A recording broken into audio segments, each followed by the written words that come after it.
Jarvis Landry back to the New Orleans Saints on a 1-year deal with $3 million guaranteed, basically, and then another $3 million of earning incentives, mostly based on individual stats. A good value option for New Orleans, while Landry gets his 1-year deal that allows him to get paid again if he produces. This is via Ian Rappaport and others breaking this news on Friday at about 4:40. After the show ends, Friday night, Friday early evening, appears to be the time that everything happens. Maybe we should game plan for this going into the future. Maybe we should think about this as a show that goes off the air at 3 every single day on Friday. And everything happens immediately after we get off the air. Right. But Jarvis Landry going back to New Orleans, back to Louisiana, is a sweet thing. Him and the Honey Badger, going back and playing together. They already got the photos posted. You can see what they're trying to build and what they're trying to do down there. Jameis Winston has a plethora of weapons now. Michael Thomas, Alvin Kamara. Then you look in the Gadget Factory, Taysom Hill is still down there. Jarvis Landry's available. This entire squad could go on to do some incredible things. Couple follow-ups. Drew Brees says, maybe I play in a pickleball tournament. Maybe I come back to the NFL. Whoa. He says that after tweeting, holy hell, this is Drew Brees' exact word, despite speculation from media about my future this fall, I'm currently undecided. I may work for NBC like I did last year. I may play football again. I may focus on business and philanthropy. Maybe. Huh? We'll see. Which go 1-1, by the way. Sure. You do really good at the first one. That second one normally follows. Yep. Every big-time business person is known as what? A philanthropist. That is right. So maybe I'll work on those two. Who knows? I may focus, I may trade for the pickleball tour. Senior golf tour, maybe. Huh, champions? Good luck. Whoa. Hey, good luck, Drew. Is that golf tour a shot at you? I don't know what it is. It's like, I think it's a shot of him being retired and being older. But I just want to let you know, how old is he? 40 what? 43? 43 years old. I got 8 years a head start on you of training for the seniors tour. Yeah. Okay? It's called the champions tour, too. Have a little bit of fucking respect, Drew. One time. Anyways, maybe he coaches the kids. Yeah. Or all of the above. Maybe he coaches his kid, plays in the Champions Tour, plays in the pickleball tour that he is so damn good at pickleball.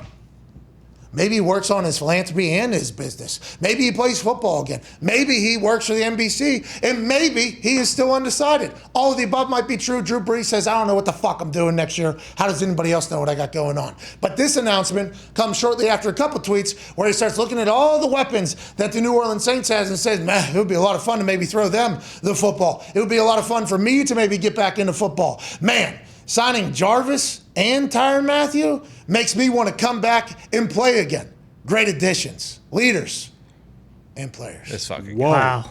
Drew's back. Let's go, Drew. The thing about Drew is He's never going to miss an opportunity to make it about himself one last time.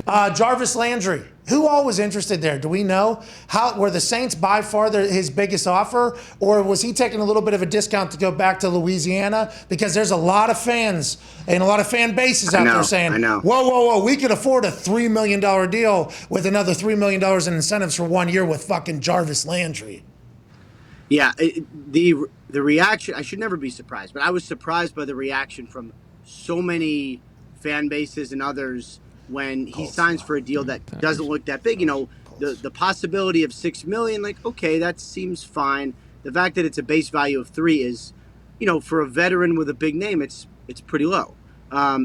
He had a nice offer from the Browns that would have been a pay cut, and a lot of times guys would just, even if the pay cut offer is better than what he ended up getting, a lot of times guys would just rather take the other team because they don't want to take a pay cut from their current team. He, remember, basically told them, like, I'm not going to take this offer. You should cut me. They cut him, and then the Browns went away because they drafted someone basically in his role. I believe David Bell, the third rounder. So, like, when that went away, he lost a little bit of leverage. The Ravens had some interest, but it didn't sound like a ton. So I think the opportunity to make $6 and to just do a 1 year deal was what drew him. And look, the money's low, but the 1 year deal is important. Like, you'd rather that over a 3 year deal, because let's say Jarvis takes this little 1 year deal and kills it. Then he's going to make real money next year because he just signed a 1 year. Like that, the money is fine. Having the 1 year deal is really, to me, the big value here. Yeah, absolutely. He can re-up once again. I think he's going to have a great year. Hopefully Jameis is able to be an absolute stud next year because the amount of weapons that they have, them being $70 million over the cap just a few weeks ago, and Sean Payton retiring out of nowhere to what seems like a pretty steady leadership. They have great, skill players, role players. Taysom Hill focused just all the way in at being a little, gadget guy. Yeah. They might be in a great spot down there in the NFC South. Obviously, Tom Brady's still there. And I think the reason why Jarvis Landry and others don't appreciate pay cuts from their own programs or where they are, because it's hard not to get past the thought of, you've seen what I've done for you. Like, you've seen what I've done in the building for you. You've seen what I've done on the field for you. For somebody else making that offer, it's like, oh, they don't know me behind the scenes yet. They don't know what else I bring. So that's, I think, why, I don't say the grass is greener, but why some guys get a little bit like, oh, fuck you. Like, this team doesn't know me as well as you do. You trying to undercut me as opposed to these people. Hopefully they won't do it in the future.